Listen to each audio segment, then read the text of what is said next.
I've now learnt from speaking to some of my customers that most of my sales and production teams will be joining my co-director in his new business.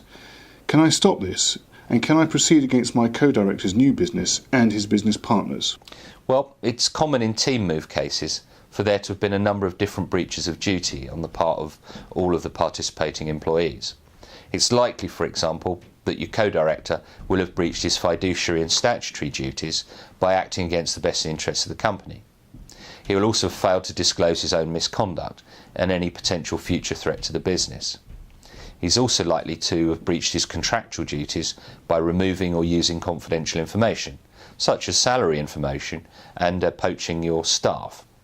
The employees themselves may also be in breach of their own contractual duties of fidelity by preparing to compete against you and potentially by removing or misusing confidential information. In due course, they may also fail to give you proper notice under their contracts of employment. Of course, it may be the case that the individual employees will not have sufficient funds to make it worth your while proceeding against them for damages or costs.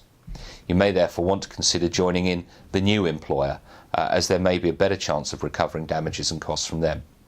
The most likely way of doing this would be to join them as a party to the proceedings and allege that the new employer had induced others, namely your co-director and the employees, to breach their contracts.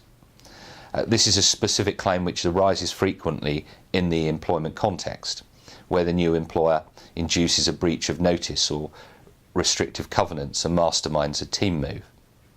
You will have to establish not only that there was a breach of contract by your co-director or employee, but also that the new employer knew of the existence of the contract and the relevant contractual term, and intentionally procured or induced your director or employees to breach their contracts, and that as a result of that you've suffered loss. Alternatively, you can allege that the new employer has caused you loss by unlawful means, and in particularly serious cases has conspired with your employees to cause you loss or to behave unlawfully.